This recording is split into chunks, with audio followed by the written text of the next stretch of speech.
Welcome to Truly Rotten Potatoes, Australia's toughest podcast, where every episode we watch one of the movies from Wikipedia's list of films that have 0% on Rotten Tomatoes.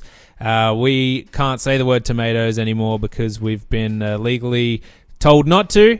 But I'm here, Declan. I've got my co-host, as usual, with me. Hayden's here. What's up? It's your boy Hayden. Mitch Gosling is here. I'm here. Morgan Quinn is here. I come in spinner. And we've got a guest ready. He just drove up in a red Chevy. When it comes to women, I'd bet many that he gets plenty. It's two-time ARIA award-winning Seth Sentry. Bam, bam, bam.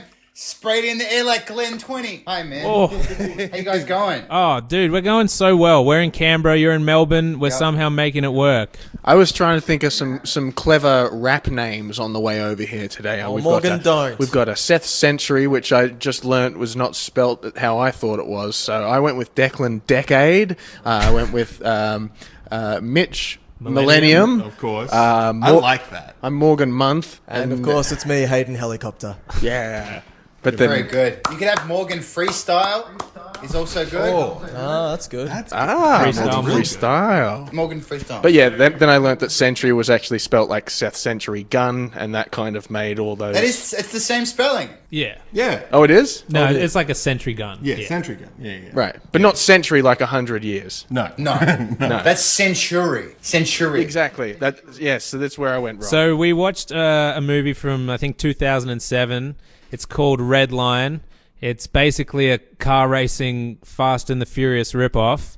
Yeah. Seth, what would you say is just like the one-line plot to this movie? Fuck. It's pretty. It's actually pretty convoluted. I think they could have kept it a little bit more simple than this. There's a lot of moving parts. Moving vehicles? Do you know what? The actual plot is about... It's really about that horribly uncharismatic millionaire trying to pay his debt off to some other mob boss who you never really meet aside from a few shots towards the end. That's otherwise, what is the plot? Girl meets boy, I guess? Kind of? Yeah. I think car meets boy. Car go fast. Car go fast meet boy. Car go too fast. Car go slow. Boy meets cargo. Yeah. So something along those lines. And then the mob stuff happens after the car meets car. Does that sound right? I guess there's so much, including the fact that she's also a singer as well as she's a fantastic mechanic / racer / singer, and it's about her band getting signed as well. There's so much. She's the perfect girl. She really is. She's like everything you look for. Yeah. If you saw that on a Tinder bio and it just said like incredible mechanic, speed racer, and also sings in rock band, you'd be like, all right, I'm swiping whichever swipe is the good swipe. I think it's up. All right, yeah. Swipe up. Yeah. Right? I didn't have time. I didn't watch it. What is it called? It's called Redline. It's called Redline. It's like Fast and the Furious. Well, they say the word fast a lot at the start. If you notice, there's in fact, I think like the 8th or 9th word is fast, so they know what they're doing. Well, the name of this movie, Redline, I thought that this was going to be a live action adaptation of the anime Redline, which is really good. They worked for like 20 years on it. It's not that. They just took the name of the original script for Fast and the Furious, which was Redline, and made this. Yeah. Incredible. Okay. Yeah. It's very bad. It's not great. At what point did it lose you? When you messaged me and said how far are you through it, and I had 30 minutes to go, that seemed like purgatory. Both me and my girl were watching it. We enjoyed. The first 20 minutes was jokes because it was just obviously a piece of dog shit, and we're like, this is kind of funny, and then it just was very sad. It's that experience that makes this Australia's toughest podcast. Hardest podcast. It was a real slog towards the end. I wanted everyone to die. No one really died in this. Do you know the crazy thing? No one died except for random people in that first street race. Civilians' cars got hit, and they never mentioned that. One guy died, right? And it was the blonde brother of Nathan Phillips, the Australian actor in this movie. Can we say he was the worst part of the movie? Oh, Yeah. yeah. I mean, I think this was the same year as Snakes on a Plane, or maybe the year after that. So he's hot off Snakes. He has coming into zero charisma. That it was a tie between him and the fucking millionaire kind of bad boss guy with the horrible suit, who for some reason when he lost all his money started dressing like the Scarecrow from Wizard of Oz for no reason. It was a tie between the two of them for least charisma and least amount of dialogue that you could understand. Did you guys have a problem with understanding dialogue in this movie? Were they whispering a lot and mumbling? I think it's like a mixture of like poor ADR and then just like we're trying to patch together. It felt like a patch together movie. Like none of the conversations really line up. You've got, you know, no charisma. And I don't think either of the main characters really have anything. No, I thought she was fine. She was doing what she could with what she had. She's a soap opera actress that was dating the producer who bankrolled this whole movie. Okay. I'll get into that later because there's a good section on the Wikipedia about the making of this movie and the legacy it left.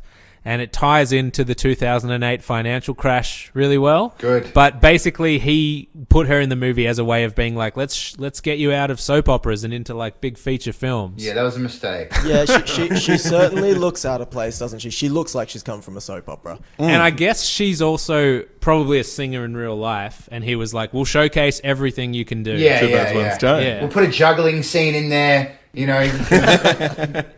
I quite like. I agree with what you're saying. That the first 20 minutes or so was fun, right? Like For sure. it was this sort of quick like whip round of like, here's Johnny, he drives a car quickly. Here's Sammy, she's got the brains. You know what the opening felt like to me? It felt like a Kristen Bell Gossip Girl voiceover. And I was like, who's doing this voiceover? Because she's introducing all these other characters way before she shows up. And she's just like, he's the bad guy. He's the hot guy. And then finally she introduces... None of them like, were the hot guys, by the way. There's for such a horny movie, there was a distinct lack of hunks. But, like, I'm completely desensitized to tits and ass now after that film. Like, it did nothing for me. I thought you were going to just say, because you got so much as a rapper. That's right. No, bro, there were scenes where, like, when the brother died, he died and he's on a stretcher, and then it cuts to two hot chicks with their tits out crying. And it's like, even the grief scenes have cleavage. I was trying to do like a boobs per minute. I'm like, man, like every section of this frame has been filled with like, let's get some models in this Fast corner. cars. It's unbelievable. A woman licks a motorbike in one scene. Oh, Yeah. God. And in this COVID day and age, that just isn't sanitary. It's unsafe. I agree. Is that what BPM stands for? Boobs per Yeah, minute. boobs per minute. Yeah. Yeah. Did This not know movie that. Scored like an 85% on that. I did want to mention there was a lot of vests. There was a lot of fedoras in this movie. Too many fedoras. I noticed that as well. The first gang, Eddie Griffin's gang. By the way, Eddie Griffin was fucking dope in this. I thought he was like Yes. Eddie the best Griffin, part. shout out. That guy's He awesome. his gang had 2 fedoras and a beret. I loved so the main protagonist, this woman who's a mechanic and can also drive cars really quickly, but she doesn't drive cars quickly anymore because her dad died in a car accident. Right. And so she keeps a shrine of the car that he died in. That's pretty fucking grim. Yeah. That's like keeping a half-eaten cheeseburger that your dad had a heart attack eating, you know? There's a deleted scene at the end. It's not in the copy you guys watched, but just before she goes into that final race, she pours his ashes into the fuel tank, and it actually That makes true? the car. No, That would be amazing. Sorry, I'm fucking I'm with with you. that. It would be. But what I really liked costume-wise is, so she's in a band, and it's 2008, and the band, they're all like English dudes. They're wearing the fedora hat, the button-down shirt, the like belt over the top of like the button-down shirt. The vest as well. Yeah, oh, it was horrible. Something about just jamming at like a mechanic shop as well is Yeah. just weird. You're like, oh, we got band practice. I'm inviting the guys over. I'm fixing cars, but we're going to do this in between. That mechanic, also, when she goes out on the track to drive Eddie Griffin around, there's another man on the track. How long was he doing that, and why was he doing that? True, that's right. There's a lot of questions. There's a lot of open scenes. I really like any scene with I guess her stepdad. What's, Yeah, I guess it's Yeah, that was the stepdad, right? right, and he's just happily smiling.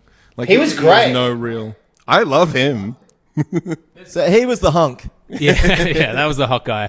There's something really funny about like one of those classic kind of CIA movies where it's like, I'm not coming out of retirement, and they're like, come just do one last job, and you're like, but I'm just really good at driving, and I still work at a mechanic place, but I just won't drive anymore.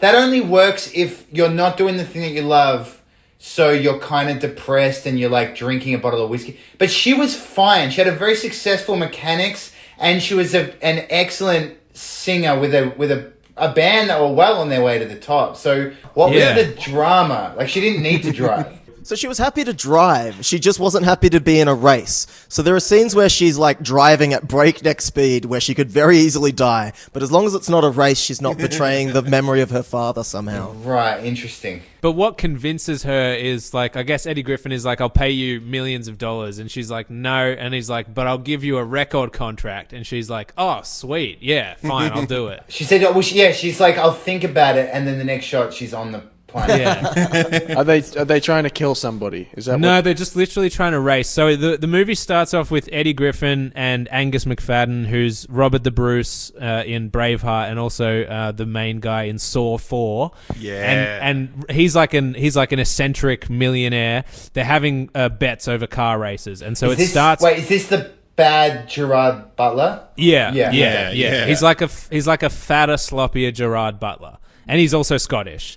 And so the movie starts with Eddie Griffin making a bet with this guy about this blonde guy, I think called Jake. And they're like, can you do this race? You got an hour and a half to get from, is it LA to Vegas or something? Which is he not definitely has to interesting. get to Vegas. That's too much time to be interesting. Do you know what I mean? Yeah. If 2 minutes, an okay, hour and a I'm half. fucking in. It was an hour and 45 minutes. It's like, who gives a fuck? Is that fast? But then he goes, that's a 4-hour drive. So you know that it's going to be fast. Anyway, this blonde guy, Jake, the opening credits is basically him doing this race. He makes it, so Angus McFadden wins all this money. The night vision goggles were dope.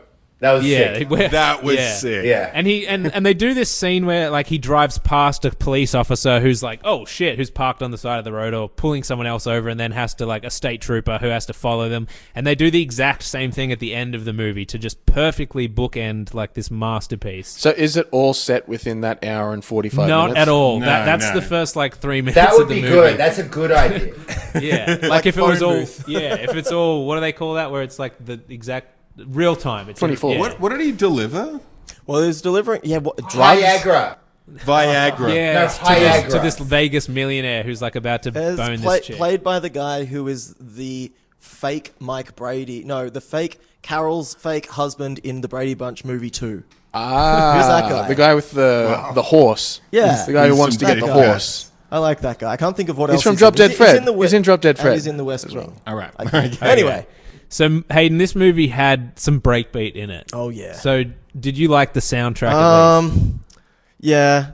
From time to time, I enjoyed the breakbeats. I don't know if this is just like the way the film is, but my copy had all the dialogue in the right ear.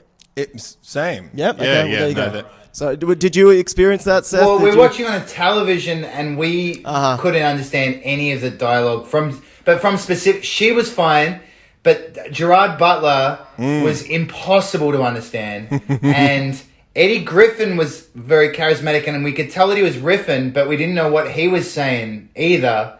And then the Australian guy just had no dialogue, so that was probably the easiest to understand.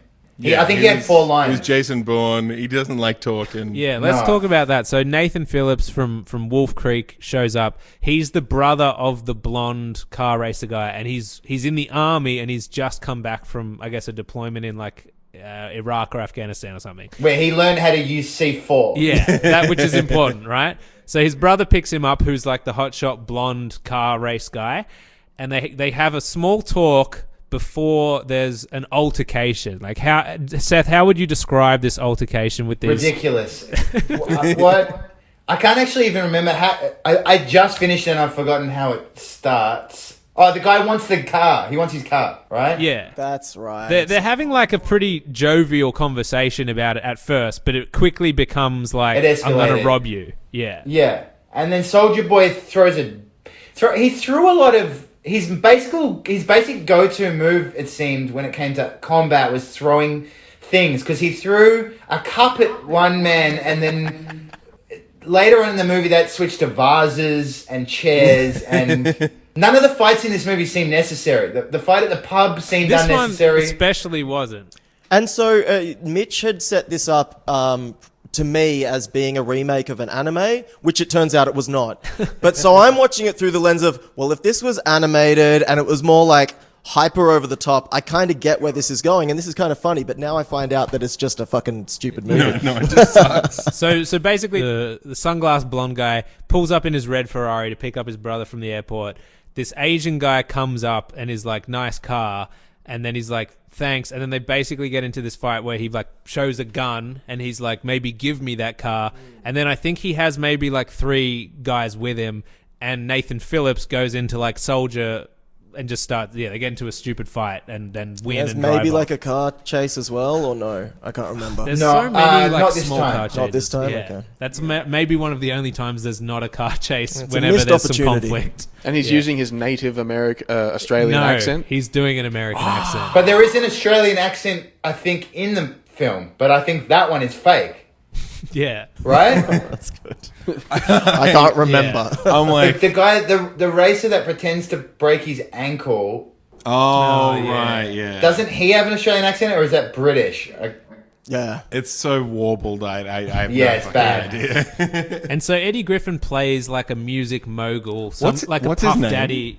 Oh, what is it? What's his name in this movie? Infamous? Oh, Infamous. Yeah, infamous. So he's like the record label, like Puff Daddy kind of used to be a rapper or whatever. He's the mogul.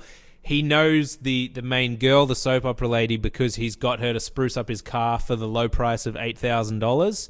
Which That was is it just me, or the amount of money being thrown around too low to be interesting? Yeah, I Low think stakes. there seems to be a problem with numbers because it's like an hour and 45 here, $8,000. So $8,000, and and they act like it's just a crazy amount. yeah, But And Well, then you got to remember later- the global financial crisis. Remember? no, that hadn't happened yet. That was sorry, right my bad, about my to bad. happen. But then later they're playing cards. So pre-race, they're playing cards on the way there. They bet $1.5 million. Then they get to the race and they bet $1 million on the race, which is extremely anticlimactic. Yes. And look, I didn't see the movie, but I'm assuming during that card game they were playing blackjack and people were scoring like tens, and the dealer was like, "Whoa, I'm out!" Like just across It the was a board. deal. It was poker. It was poker. The And dealer's like, "I'm not doing this anymore. Take my money. Take my $10." I just want to rewind for a second. When I can't remember the name of the main woman. Natasha. When Natasha is slowly going, she's got the overdub of like going through and introducing all the characters. When Yeah. it finally gets to her, she goes, "And that's me, the girl next door. If you live next door to a racetrack," which I thought was. And if that girl next door was a great, fantastic singer and an illegal street racer. Yeah. Do you remember how she introduces Nathan Phillips' army guy as well? No. She has a funny thing for him. She says, the war hero who fights for what he believes in. Okay, so he does. So So he believes in, I guess, killing the Iraqi people. Sure. over- He was big on the Iraq War. yeah. or is it just that he joins wars and inserts his own values and like Yeah. takes over the war and influences it? I just remembered. Look again. I can't. I watched this a couple of weeks ago, so I can't remember the exact story beats. But there's one point where Infamous is flying in his private jet with like Great scene. some sexy women. They're on the way to the race, right? So they're flying on the private jet to go to this race that he's employed the woman to race in. And like he starts having it off, like not having it off, having it out with Yeah, with this hoe. with Like- one of his women. Yeah. And they're like fighting, and he's like, you know what, you She suck. was a stupid hoe. Yeah. Right, exactly. Yeah. Sorry, I didn't want to say it, but Yeah. thank you. You've broken the cherry there. No, but that's what she was to him. Right. It wasn't like a loving girlfriend. It was like one of many like women in bikinis that hug him on plane rides. Right. And so he says, we're pulling the plane over. And they pull the private jet Yeah, over that and was kick so her off. That was almost the best part of the movie. I agree. I love that. Yeah, it needed more of that. Yes. Eddie Griffin was like, he owned every scene. I really hoped he was like the main through Yeah. guy, but no, he. And I thought he was the villain for so long because he was the one kind of like Same.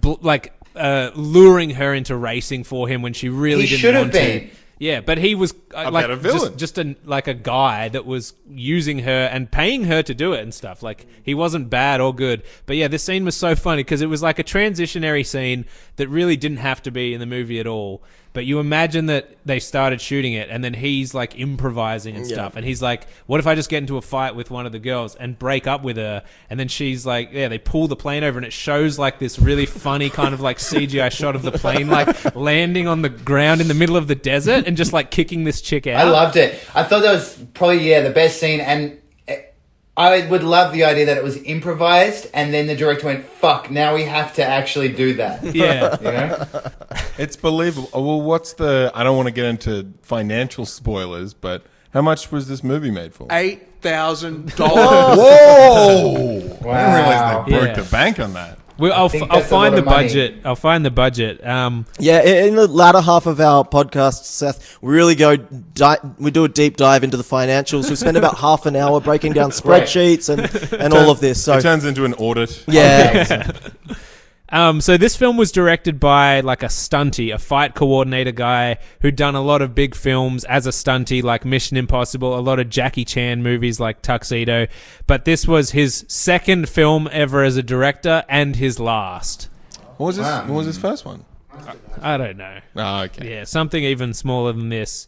something for $4,000.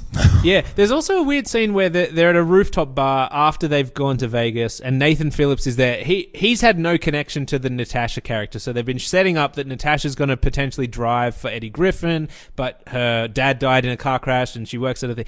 Nathan Phillips, his brother No, is. she wasn't going to drive. She was just going to play in the band. Yes, that's right. She was there to just play. So he's like, at first she's like, I'm not going to drive, just come. And then he's like, come to Vegas and play in the band and I'll pay you to do that. And that's how they kind of get her over there. And the band, and that band's name was, is this a good name? Moving Violation. That was amazing. If you're into car racing, that makes sense. It sounds like it makes sense. What is a moving violation? I think it's... It sounds like a car crime. Is that a car crime? Yeah, it's Sounds a car like this crime. film. Yeah. I think that's when like a caravan goes into a car park where you're only allowed to be under 1.5 meters and it scrapes on the top. I think that's like a moving violation. Very specific. By the way, speaking of scraping on, when that car drives under the truck, what's the physics on that it scrapes underneath and then flies up into the air? Like, as soon as it pops out, it is upside down, just Yeah. hurtling through in slow-mo. Like a cork out of a champagne bottle. It was amazing. That's the thing I do love about a lot of the movies on this list. There's a lot of great car crashes that don't make sense. Things have to blow up. Yeah. Not to spoil anything ahead, but later in the movie when the blonde guy dresses terribly, he in the race he dies. But I think right at the end he goes like, "I won," and then it explodes. And the guy falls down to his knees in this ragdoll way in That- slow motion. Yeah, that was great. And literally I yells love it. When he no. slid to his knees. Yeah. His brother also cries a single tear before the car explodes, which Yeah. was a great addition. So Sorry to skip ahead. get to that Sorry to point. spoilers. Yeah. The blonde guy is going to drive for Eddie Griffin, and the The blonde guy was driving for Angus McFadden. Angus McFadden. right, and then Eddie Griffin. That's his uncle. Yeah, Yeah. it's his uncle. And then somehow they like kidnap Natasha's mom or something and can like convince her that like she'll be safe if you race, kind of thing, right? No. That race. No, yeah, I was just laughing. A line that we loved was when more fat Gerard Butler says, "If you win, your mum will be so safe." Which She'll be is so this- safe. Yeah. Safer than she's it ever was been the before. such a funny reading. Like we'll give her back to you covered in pillows and protective vests and stuff. So so safe. They mean it in the British sense, like that's so safe. Oh, that's so Maybe, sick. yeah. So, no, the way she gets into that race is that they trick her by the guy pretending to hurt his leg. Right, they're like And the she's driver like twisted his ankle or something, so we need someone to race. But we are skipping over one of the pivotal scenes with Does it start Moving at- Violation. Right. Where they perform their hit song. Well, I don't know what the song's called. We don't It's know what something it's... car related, like all of their fucking songs. Yeah. Yeah. So I've got the lyrics here. I didn't catch the first line, but She said, The first line is, I want to be your... I want to be your car tonight. It goes on. So you can take me for a ride, and so you can grip me like your steering wheel. Just for tonight, I'm going to be tough like steel. I've got the bumper that you like. I got the kind of rims that shine. So good. You turbocharge me if you like it fast, because I'm the kind of car that's built to last. So Jeez. beautiful lyrics. Fantastic. Yeah, haunting. So Seth, you're a lyricist as like that's your job.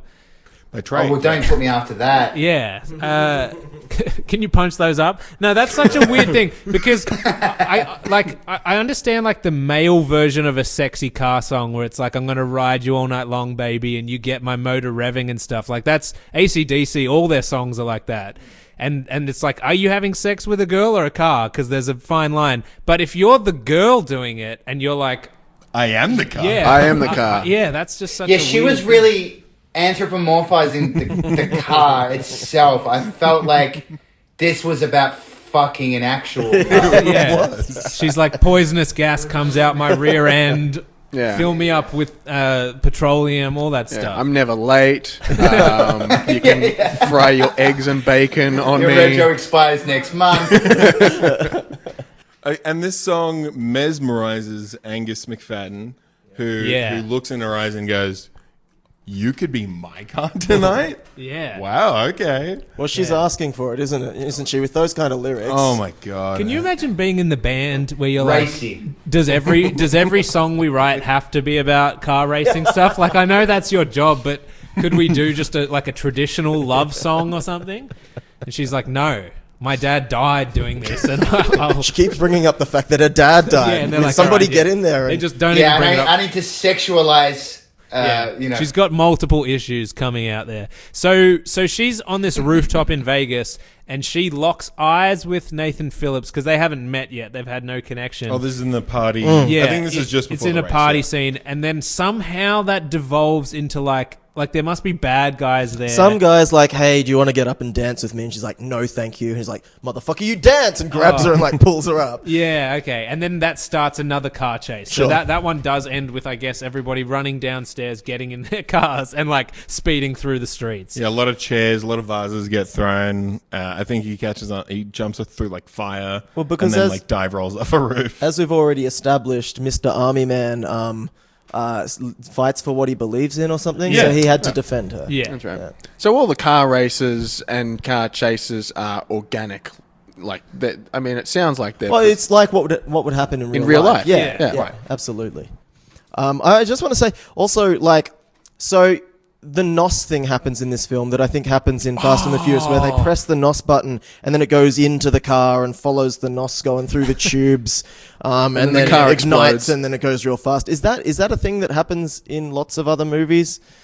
That feels like a trope. I only know it from Fast and the Furious and Gone in 60 Seconds. Maybe does that have Same a thing NOS happens. That has a NOS. situation? Yeah. But do we go inside the car? This is what I want to know. Yeah. We definitely So- go inside. Okay, the good. car. What happens is someone hits the NOS button, and if you've played a car racing video game, you know that might be a thing. If you don't, you go, well, what's the chemical composition of what's going on here? Why? And then they're like, well, that's why we did this CGI Yeah. 3D into the car through the pipes. And then we're like, oh, now I understand. Kind of push Yeah. in. Well, I don't want to Speaking do of, that. okay, so that might have been necessary. Maybe let's give him that one. Why? What was up with the Lawnmower Man-esque CGI during every race? There was the real race that we were watching, but then there was also bad 3D models of the cars happening on the screen. There was like a Mario Kart racetrack with Yeah. with your people on the So that the millionaires could see where they were on the race, right? There was like up Yeah, on the they're up on the tracking big it screen live. was like, but the up that on the was big for screen their is the benefit? race. oh right, yeah. Yeah. But think about it. If you were doing like an hour and a half long race and it's not around a track, it's from somewhere down to Las Vegas, how do you track that? Are you just like have a camera at the finish line to see if he made it, or are you waiting for a call? Like you have no idea. Well, I mean, he gets the Viagra. You got the Viagra. But you're sitting there for an hour and a half being like, well, I hope he makes it. I think it's all done on the honor system. It's just I made it first. All right. There are a lot of impossible shots where there would be like a camera in front and all the millionaires be watching the cars coming towards them, and you think, where is the camera in this? Do you think that helicopter that was in a lot of the shots was there to just shoot the film, and they were like, the camera keeps getting in shot. Let's just, let's just use it. So yeah, they do this. They do the big race, the proper one, which is Natasha versus blonde brother of Nathan Phillips. That I wrote down some notes here. So this one's over. Angus McFadden bets 4 platinum bars because he doesn't have cash for a total of $5.2 million against Infamous's $3 million. So they're throwing down some real money, right? But it's not enough. But McFadden also says, I want the driver if she wins, like not to anyone who has ownership over her, but just like if she wins, I'm keeping her for myself, kind of thing. And without telling her, the goal of Infamous is like, yeah, okay, sure. Yeah. He's like, yeah, she's yours, whatever you want. That was the easiest bet for Eddie Griffin to make because he's only just met her. I don't know why he had say in that. He's like, she fixed my car once, I guess. So practically, I own $1,000. Yeah. So. And then so yeah, they have a real race driver who fakes an ankle injury, so he convinces her to race, and what he promises her isn't $1 million, it's $300,000 and a recording contract. So Which could be billions. Yeah, the recording contract could be billions. Worth billions of dollars. Yeah. Have you heard? She's like, we're going to be so successful that $300K that I get is going to look like peanuts. In a few years, cars will come out. She could do the songs. Yeah, she could do the soundtrack. Anyway, they have the race. It ends badly for the guy, the brother. The car crashes. He goes, I won. He gets burned alive, blows up. Nathan Phillips runs to the ground, like knees hit the ground, arms in the air, does a long bird's eye view, which is like funny. So it was funny very to Willem actually do Dafoe. that. Yeah. My girlfriend ran into the room. She's like, "You're laughing maniacally," Yeah. and I'm like, "He's dead." Oh no! But then he also screams, "I'll kill you," and you don't really know who. Like, The car exploded. Yeah, he wants to seek revenge on the car. Oh yeah, He's gonna angry. fuck that He's car angry up. at the NOS because it was the NOS. Yeah, was it the uncle's fault? Did the uncle make him put the NOS in the car? Was that established? Did I miss that? He just put too much pressure on the kid, and that is a death sentence. Yeah. Right. Okay. I'll kill you, Uncle Nos. Because the way that he dies is he presses the NOS button. The car gets so much speed that the front of it lifts off the ground and it flies up into the air and backflips on top of itself, right? Yeah, something like that. Too much. And NOS. slides Too much along NOS. the roof to win the race, which Yeah. I liked. And Nathan Phillips's response to this is literally he calls up an old army buddy and who has like a massive black market storage of like automatic weapons. One And of my he's- favorite scenes. And I don't know he just why starts this like did it for loading me. up guns. So the movie's not over yet. Oh no, this is like halfway through. Like the set, yeah. Now we've got a new story. Like Here's the the thing. main race was halfway But through. that's the big race. Yeah. Okay. How does the There's woman another get race knocked as out? well. The woman somehow gets There's knocked too many out races. I think because so. she I think wakes in the up. crash. Okay, in the crash, crash, she yeah. gets knocked out. She wakes up in the bed of, Angus McFadden, aka Fat Gerard Butler. and she's like, "Where the fuck am I?" At I which think point he's like, that's the turning point. Yeah, where you're this like, is where it I gets- do not like what's happening. He's kind of like stroking her hair Oh, or it's just being gross. like, "Oh, I'm so glad you're all right." And Declan, you don't have to actually stroke my. So No, it's just fine. so everyone knows It's how fine. For the creepy it podcast. was. It's for the Oh, audio it's for the. podcast. Okay, that's Yeah. fine. Yeah. But she's never met this guy. She has no idea who this guy is, right? She has no connection to him. He's the guy that bet against her to win. But she spoke to his soul. He was like, "You will be my car Yeah. forever." Yeah, I mean, he knows she can race. He knows she can sing. He knows she's the perfect woman. We So have now to- he's got an army buddy who has rifles, and he's got access to those rifles, Yeah. and he wants to kill Uncle Nos. Yes. Yeah. And so you get this is where the two stories collide, right? So Natasha has woken up in Angus McFadden's house and she's like, okay, like what the fuck am I doing here? Did I get drugged? Have I, like, who knows? I'm just going to go like to the bathroom, and she's like creeping down the stairs, and there's all these armed guards in the house that are kind of like, you're not leaving.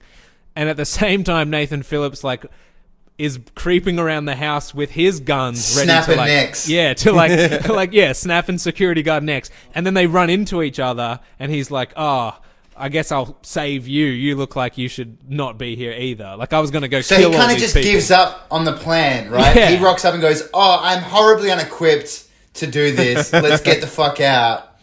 Also, why does she change? This is a small detail, but why does she sneak into a room, change her shirt, and then come back out again. Was that meant to be a disguise? It was terrible.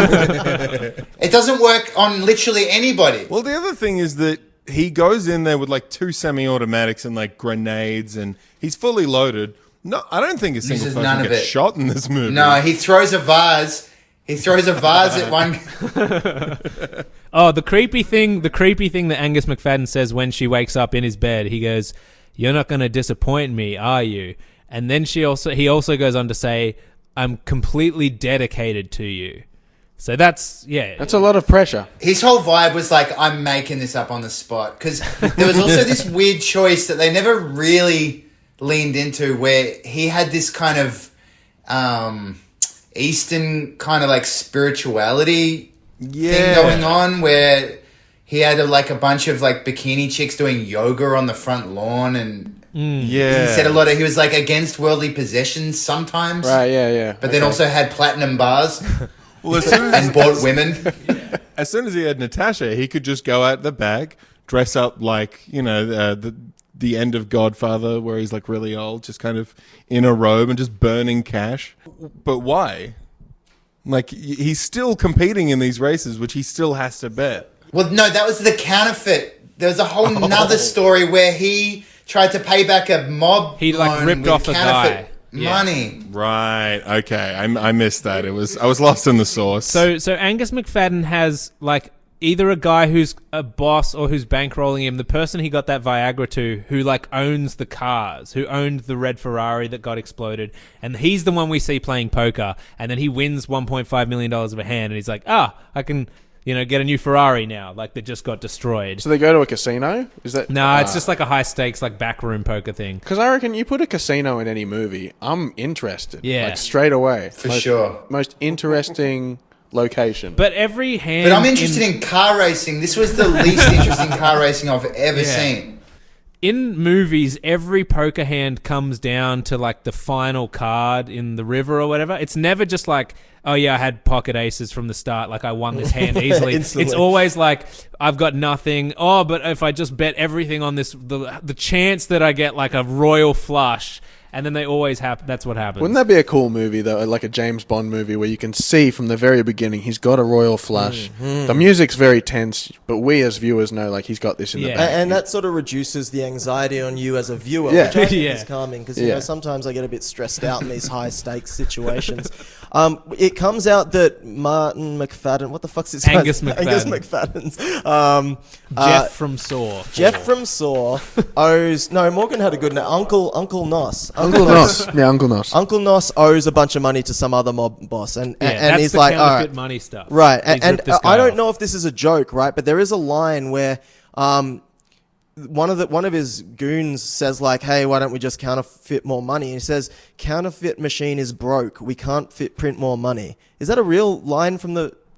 Did I imagine? Do you that? I think there was feel a script in this movie? Oh yeah, sorry, my bad. Yeah. That's a real question. okay. Like, do you think there was a script? Because I feel like all of them were just making it up with varying degrees of success. We're getting through it, and I do want to talk about like how this movie got made. But I think you're right. I think that they had real money behind it. This movie cost like millions of dollars, and I think they had a script and a director. But I think when you hire Angus McFadden and you hire Eddie Griffin, they go like, this script is shit, I'm just going to say what I want. So Angus McFadden's wearing a robe and playing this weird esoteric like Scottish. He's no Eddie Griffin. Yeah. No. but he's just saying shit. So I feel like maybe there was a line that was like, can't we just counterfeit more money? And they'd be like, no, what are you, stupid? And he was like, machine's broke. Right. Yeah. Like, Well, it's like the soft serve machine, right? yeah. It's a McDonald's counterfeit machine. They're like, no. Shut up too late. Yeah. But so that's the final thing, right? Like Uncle Nos needs to win money so he can pay his debts back. Otherwise, he's essentially going to wake up with a horse head in his bed. But he also seems to not really care. Like because he's Zen. Yeah, they're calling him up and they're like, they've got hostages and shit. And they're like, we're going to execute this guy unless you get your money. You're already late. No, I'm doing it. They shoot this guy and he's just like, yeah, okay. Like, I'll try and get the money. Yeah, I don't know. Yeah, He's just like the big bad guy that you don't really see properly. No, the guy that got shot. Oh yeah, I don't know who the fuck that I don't was. think That he Gerard was Butler introduced. that was just some guy, right? We didn't meet him. Yeah. No, it was just some guy. They throw a lot at you. I mean, that guy's an interesting villain. I thought that maybe that might tie into it, but no, he's just sort of like the off-screen, well, sort of on-screen menace. There's a prequel called Blue Line that's all about him. Okay. So yeah, why is it called Redline? I mean, I is don't a know. red Ferrari the line of a car? Like, whoa, look I at think him, so red line fast, is when he's you just a die, line. right? And the Green, that's a green line. No, red line is, and your speedometer when you get to the red line. okay. that's Flat where line. You're thinking yeah. of flat, flat line. line. Yeah, okay. All right. Well, I'm glad we figured that Yeah, out good. because I had Alright. no idea. Cool. So that's the end of the podcast. So Angus McFadden owes $25 million now to this. Is that enough money for you, Seth? Yeah, they've 25 ramped it million. up. 25 million. Yeah. That's a bit of money. Okay, but cool. I just when they're worried about 3 million, I just look at the lifestyle. Like Gerard Butler's lifestyle was ridiculous, and the fact that he was so upset over 1.5 at the start just didn't make any sense. Yeah. Because he lived like a billionaire. Yeah. All that counterfeit money, Yeah. But maybe it's like, you were saying $8,000 doesn't sound like a lot to fix your car, but you're sitting here with like platinum records behind you on the wall. We're sitting here in a kitchen with streamers over the curtains. So maybe we're coming at it from different angles. Yeah. Look, I drive a Toyota Corolla that cost $5,000, but I'm just saying, like, for the stakes in them, that would look like a good car. I don't know much about cars, but they made a big deal over the $8,000. Right, Yeah. right. They didn't seem to know how much to charge for anything. Yeah. You know? What we're trying to say to you, Seth, is would you engage in a car race with us for $8,000 in your Corolla? Absolutely, yes. Well, he hasn't given us the full picture. His Corolla is loaded with NOS. So. Oh shit, he's got an Uncle Nos. I got so much NOS in that bad boy. So we have the final big drive. They kidnap Natasha's mum. They force her to drive. But they have again, it's a long car race. The funniest part of this is she's winning the race. She's going to win Angus McFadden the money. She gets to the end of the road and she hears on the phone, like, Nathan Phillips is like trying to find her mum or whatever. And I guess he's like, she's safe. I got her. Yeah, he's got his own fight So that was scene. the It's main kinda- reason she was racing. Gotcha. So she gets to the finish line That's right. and she stops short on the finish line. So she's like, doesn't technically Imagine she win the misjudged race. that. Yeah. And so they're all watching so like gross. the camera, and it just like stops right, like, the nose of the car taps the finish line, but it doesn't cross, so she doesn't win because she doesn't need to race anymore. She knows her mum is safe, and that, I guess, loses Angus McFadden Yes. everything. Yeah, so he loses Yeah. because he had high stakes. He was trying to get that $25 million back so he could repay his debts. And Question: no dice. Why? Who was the man with the burnt face? Oh, Was he involved in her father's death? He was the man who was responsible because she has a flashback of his Oh, yeah. car tumbling. She's like, it's the So guy. unnecessary. Yeah. And also, for those, you would think that he would be it would come down to her and him. Yeah. But it came down to her and just some guy. Yeah. Like a guy we have, new guy. It's so No, because dumb. that guy has to fly off the side of the mountain, and she says, "Have a nice flight," as he just tumbles to his death. And then we get the beautiful... Oh, there's also a point where after Nathan Phillips has saved Natasha, they have sex, and they've like got a bit of a relationship now. So even though she killed his brother, he's forgiven her, I guess, and they're in love.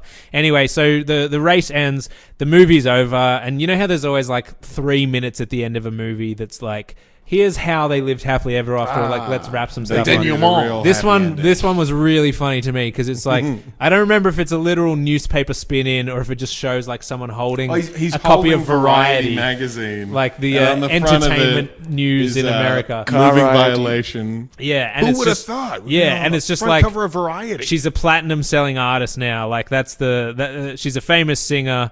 And they're like, yeah, I think her album's gone platinum or whatever. And then, so you know that she's successful. And then she gets into a car on the street for some reason with Nathan Phillips. Oh, because the guy who was on the phone with is like, now I know where you bought 2 cars. Then it immediately cuts to the 2 cars. This. Yeah, so she's rich. She bought 2 cars. Her and Nathan Phillips like look at each other, and then they're like, does one of them say some sort of like, "I'll race ya," or yeah? I thought you said that this car couldn't be beaten. But I thought you said that it depends on the driver. And it's like, well, I'm the one driving it. And then he smacks her on the butt. Yeah. And also, Nathan Phillips never established as a racer through the entirety of the movie. Has not been in a car the whole movie. But he's very good now, all of a sudden. And they're just in the suburban streets as well. They're not like out on a highway in the desert. They're just speeding through these suburban streets for like the last kind of 3-minute montage of close-ups of gear sticks and tires. Hold and everything. on. But she's comfortable with that. He is established as a driver because when he goes on his revenge mission, he gets on his motorcycle and just like Speed collides into like 5 different cars. A lot of car crashes. That's true. happen. And then he like... And this painfully slow-mo train jumping scene. Yeah. Went for so long. I thought it was sick. that's what it was like in Iraq back then. You got a lot of motorcycle training. The Iraq War was a confusing time. And then they pass a cop on the highway, and then the cop chases them, and like the movie ends. It's the same cop, though, right? Oh, is it? Oh, yeah. Probably. I'm pretty sure it was the same cop. Not again. So I was going to ask as well, how was the cinematography or like the action sequences with the cars? Were they... It was okay. I thought it was fine. Yeah, it was pretty well done. Like There was a lot of split screens. Yeah, I like the split screen. That was fun. A lot of like shots of like half of the front of a different car to the car it was racing. That was fun. Yeah, but the way it's weird. It was like 2 different films. Like the dialogue scenes were just trash, but then as soon as they got in the cars, I was like, this is shot pretty fucking well, man. You know? Yeah. It wasn't like a super cheap movie. Like they had tons of flashy cars, and I think they belonged to the guy that produced it. A lot of them. Right. So I'm going to give some background here. I'm just going to read straight from the wiki page because this fascinated me. So the producer, Daniel Sadek, was a 3rd grade dropout from Lebanon who migrated to the United States where he worked at gas stations and car dealerships. After seeing many mortgage brokers buy cars from the Mercedes-Benz dealership he worked at, he entered the real estate business and set up subprime lending firm Quick Loan Funding in 2002. So 5 years later, they had approved $4 billion in subprime mortgages, with his take-home earnings being $5 million a month, right? So he was making fucking tons of money. So he's the Big Short. He used his earnings. He's the Big Short. That's part of it. That was the subprime mortgage crisis, right? So he used his earnings to buy several homes in Southern California and Las Vegas. So they probably shot at his house. I reckon Angus McFadden's house was just his house. He also built his collection of expensive supercars and fed his insatiable appetite for gambling. So all of that kind of makes up the world of the movie, right?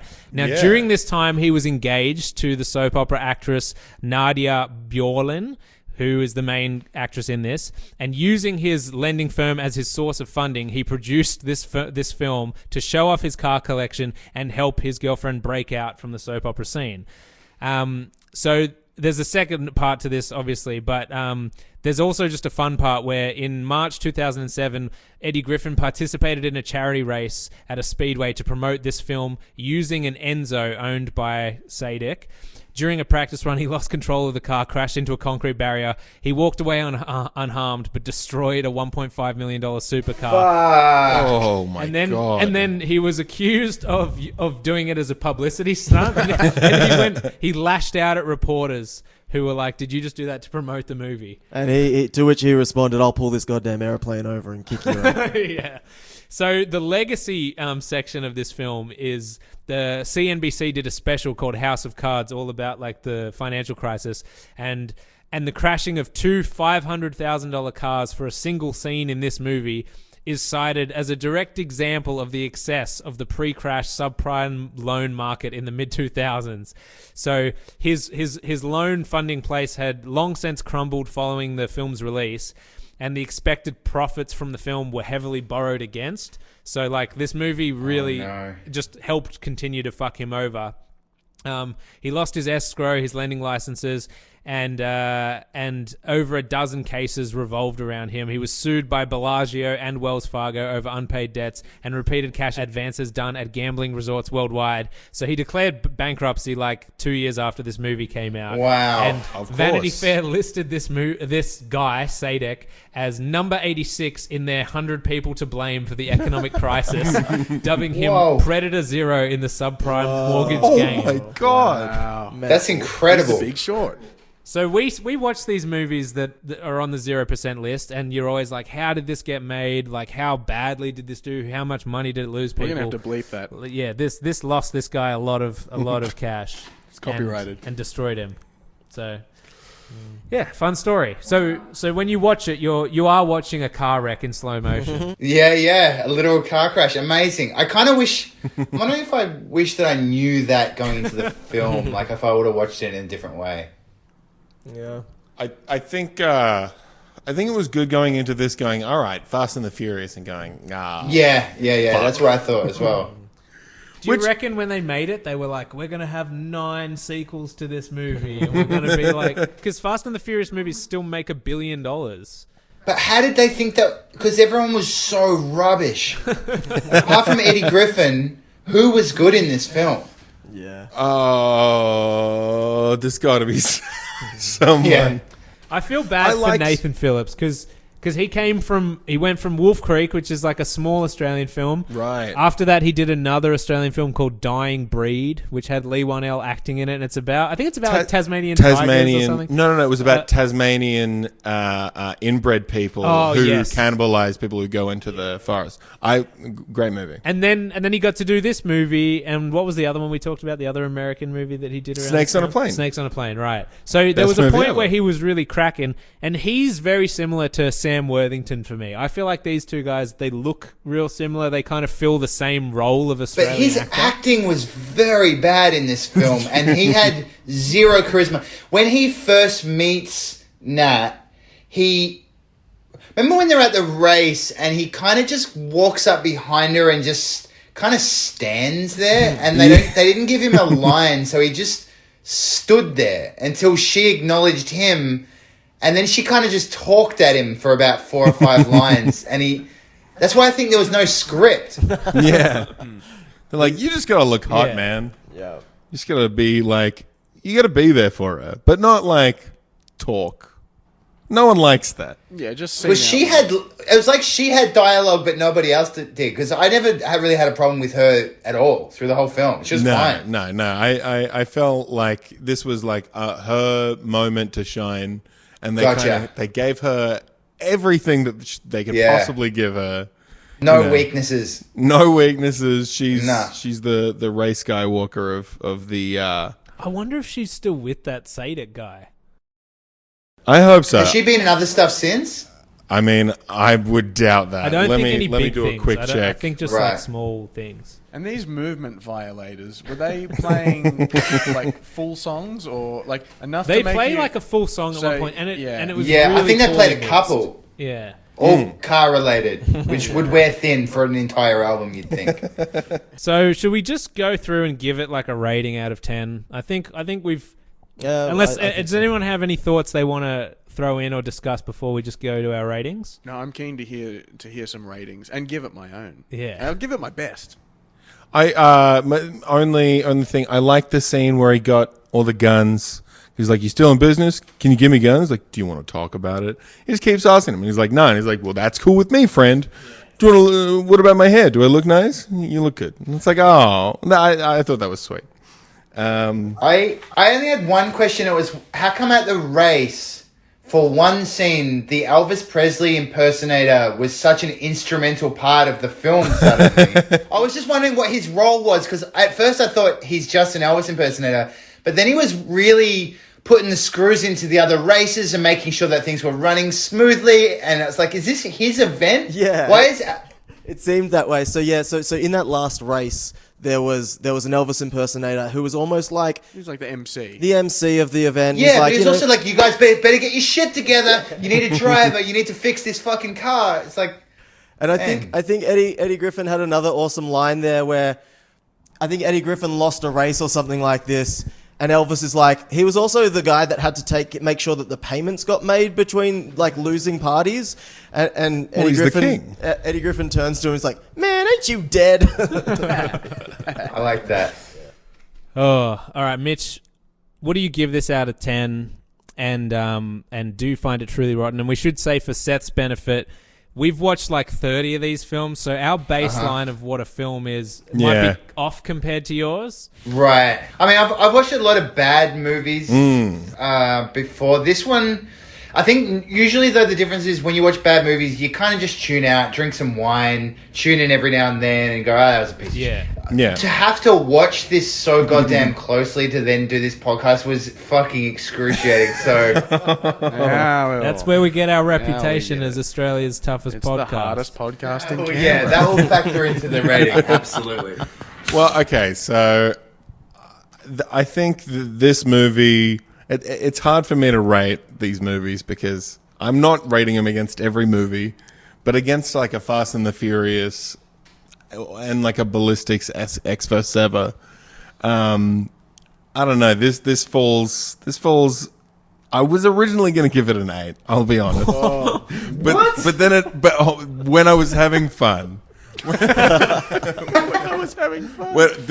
My metric is like, if I'm chuckling the whole time, I may give a 10 on this show. What? But not. But this is a different scale. It's like all of these to be classified as rotten. Every critical review has to have been under 5 out of 10. Yeah. Which to me, I was like, is this not a 5? I think this is the perfect 5. Yeah, that's this to me rides that line. So I'm going to give it a 5. Right. Thanks. We accept your rating. Yeah. I'm actually going to jump on there. I was really bouncing around the low 5s, and now I'm thinking, do I want this to count as fresh, or was it 5.5 is fresh? It doesn't hit a 5.5. I think I'm going to go with 5 as well, Mitch. Okay. Because this movie started off fun. The thing is, we're used to this, Seth. We know that the first 20 minutes of a bad movie is very watchable usually. Oh yeah. It's the next 60 to 100 after that where you can really regret your life choices. And we know that it comes in waves. Sometimes by the end of the movie, I'll come around and I'll be like, yeah, I'm back in this. Like there's enough dumb shit that's happened that I'm into it. So yeah, it was right down the middle. It definitely was not one of the worst we've watched. There were parts where I was like, it's not good, but it's kind of fun and watchable. The cars are fast. The chicks can sing. Everything I need is like satisfied in this movie. So I'm going to go right down the middle, 5. But obviously reading that the guy who made it as a vanity project to show off his own cars, ripping people off for years, and then losing everything also makes it more enjoyable to watch. So definitely. I wish I knew that going into it. Like I said, that would have made it more fun, I think. Oh, definitely. Just knowing that this was someone's demise is kind of a bit more fun. Yeah. I don't know why. I don't know. That's a bit of schadenfreude. I think I'd put it at a 4.5. I really enjoyed, comparatively, I enjoyed this film. I like watched it the whole way through and wasn't, I mean, we've seen some real stinkers. This one I was able to watch the whole way through and be like, oh yeah, this is kind of fun. And certainly the opening got me ready for fun and then was a little disappointed. I'll give it a 4.5. Yeah, I mean, this movie had it all. It sounds like this movie had it all. Sounds like this movie is a story as old as time, and you've got Uncle Nos, and you've got all those other elements that we've touched on. It's a 4.4. Wow, beautiful. Seth, how did you feel? Yeah, Seth, take us home. I reckon the first. I'll review it in 2 parts. I would say the first 15 minutes. Where he's racing around with some super bad, those red tail light effects that were streaking the red line. I was like, very clever. There's a red line in a movie called Redline. Perfect. He's racing around with night vision goggles. There's a bit of slapstick comedy with a cop. There's a lot of tits. I wasn't desensitized to tits yet. That was probably a 6.5 at that point. I was like, this is bad, but it's all gonna be fine. We're having fun. By the end of the film, I couldn't go higher than a 3. I wouldn't feel good about giving it any more than a 3 because there was nobody I liked in this film. Apart from Eddie Griffin. But I think Eddie Griffin was maybe only... I should say when Eddie Griffin was on screen, the movie jumped up to a 6. Right? And then when he was off, it was back to a 3. It's a 3. All right. So because of the way it ended, you don't get to count in. You don't factor in the beginning score. So there's you don't no median. You don't average it I've out. forgotten it. It was too long. All right. We'll go with a 3. All right. Well, with that said, that kind of brings us to the end. Does anyone have like an album that they just dropped that they want to promote on the podcast? I don't think any of us do. No. None of us 4. I could actually. No, it's okay. You I don't just have put to. out It's fine. Yeah. No, hear me out. Funny you should say that. I just put out an album called Super Cool Treehouse, which you can listen to everywhere at the moment.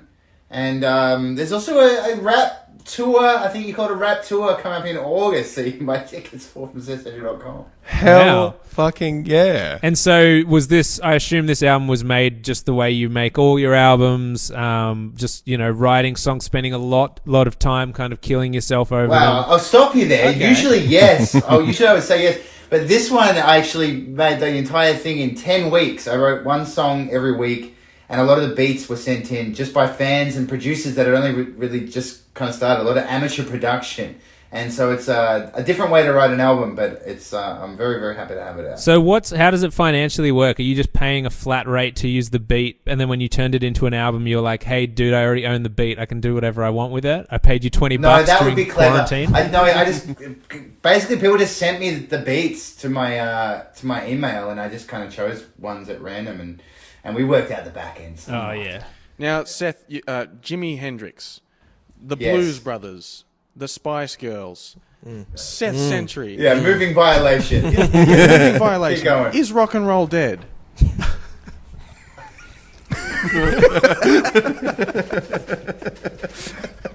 Absolutely not. Oh, good. Good, That thank was God. close. Thank Yeah. God. Are there any songs about cars on it? I think there are. Oh, I think sick. there is a song about cars.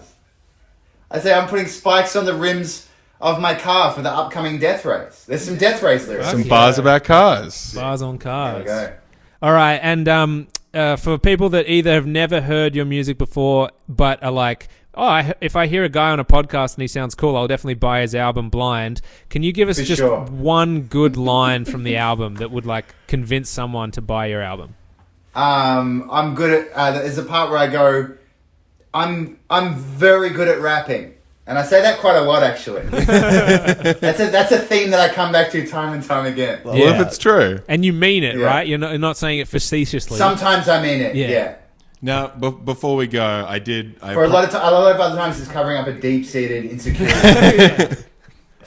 or responding directly to criticism. Yes.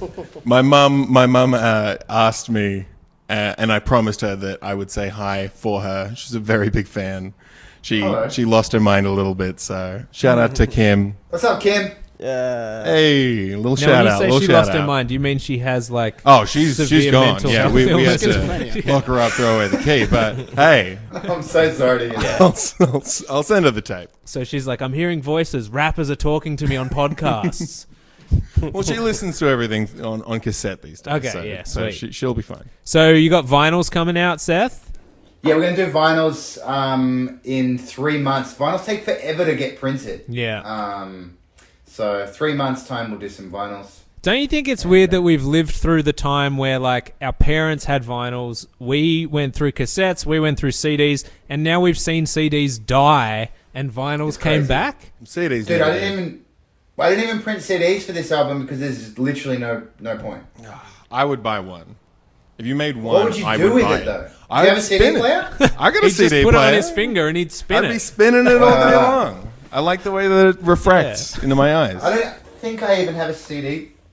Nah, none of my computers have disk drives. It's crazy. Yeah. It's a crazy time. It's a dead medium. Now, when you got It the is. album mastered, you get a master CD though, right? Nah, you just get a master Files? fucking wave file, yeah. Ah, damn. Okay. Get All right. DSV file or something. All right. Well, I'm glad we got to the bottom of that. That's some real insight music. So, Seth, you're the second person to come on the podcast who's won an ARIA, and we've Is that right? we've had another who was nominated. So Fantastic. you're in. Who are we talking about? Scott Owen from The Living End, the bass player. Oh no shit! That was my first ever live show. Oh shit! Me too. We need to get him Really? back on Wow. the podcast with you. So hang on, there was the bass player. Yeah. Yeah, because that's just a very strong childhood memory. Is the bass player standing up on his double bass Yeah. and me thinking, "God damn, that's so fucking cool." Yeah. And Wow. the other ARIA nominee is Citizen K. Oh, amazing! Yeah, we toured together. Yeah. And he would In have. fact, you probably came to the show, right? Yeah, I you was guys there. know that show? I was there. Yeah. I didn't get tickets. Yeah.